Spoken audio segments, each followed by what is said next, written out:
What's happening, guys? Welcome to my channel. My name's Josh from 8 Capital Investments. Welcome to my latest development. Well, this was a rundown 3-bed property and we turned it into a high-end quality family home. We did the whole lot: electrics, plumbing, joinery, the garden. But yeah, I ain't gonna talk too much. I'm gonna show you inside now. I've been wanting this forever. I've been in the field with whatever they throw at me. Brush it off, pick myself up, moving on to the better. Hey. Ain't no errors, baby, it's a new era. I wake up early, feeling rich like I'm Kesha. I get to the paper, boy. Extra, extra. Work with me, you know that I got it. Come with me, let's take a trip to the islands. We up on the jet, we'll do more than just fly on it. Stand on that hill, you gon' die on it. So yeah, guys, as you can see on screen, the property was in a very, very bad state. The mold was probably one of the first main things that you can see we had to eradicate. And yeah, moving on to the rooms themselves, the kitchen was very outdated. Old tiles, old cupboards, all need replacing, and there was no downstairs toilet either, so that was something we had to offer to the end user as well. Going to the bathroom was very outdated itself, had big patches of mold, and just needed a real new life to it really. Just wasn't up to standards at all.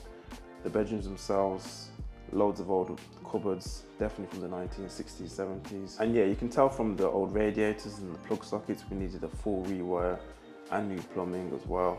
And you can tell by the walls are a bad standard with the damp and how smooth they were as well.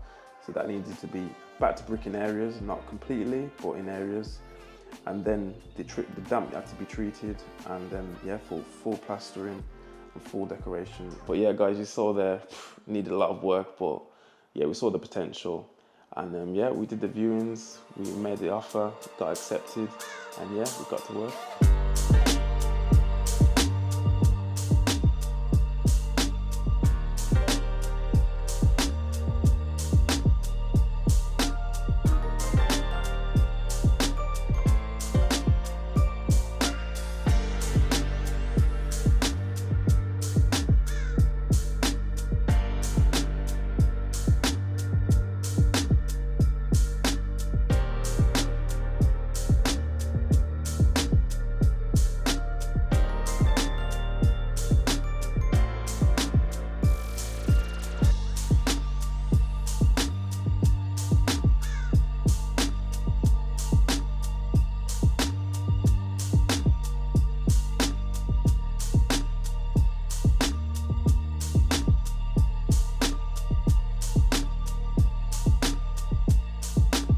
Yeah, guys, so the next stage after that was to produce a spec, and with the spec we just outline all the fine details of the property, even down to what colour door you want, what colour paint, what type of architrave skirting, all those little details, the fancy bits at the end.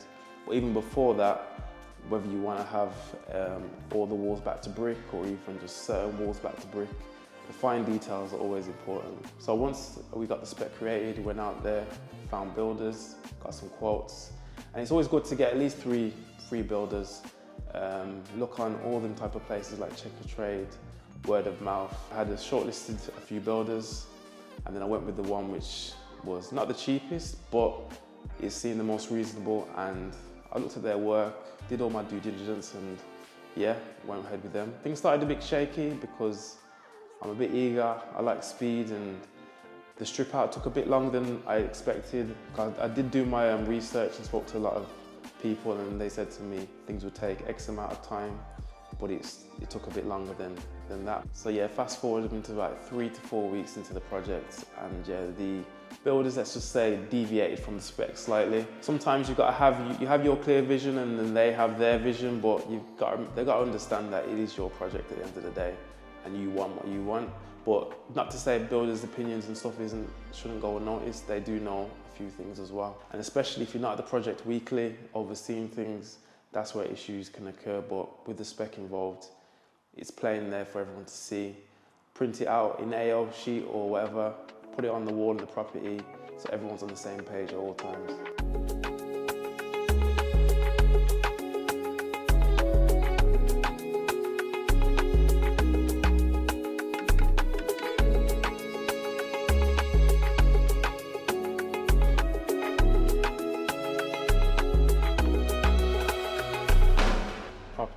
not plain sailing. It's definitely stressful, definitely can eat up all of your time and money. So I think if I was to take a big takeaway from this whole project, it would definitely be communication.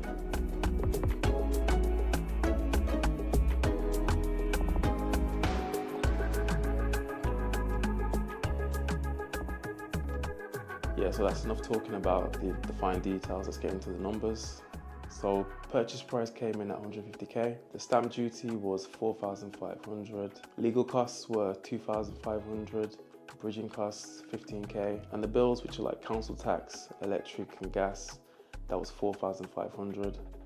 And yeah, the refurb costs 70k. So yeah, all those costs wrapped up together comes in at £246,500. And the property itself is on the market now for 280,000. So we're looking at a profit of around £30,000. So there you have it, guys, property complete. We've actually had some viewings today as well, which is good. Had some great feedback from people. They're loving the property. But yeah, please subscribe to my channel. I'm gonna have so much more to come. Commercial, residential, the whole lot. Please lock in. Boom.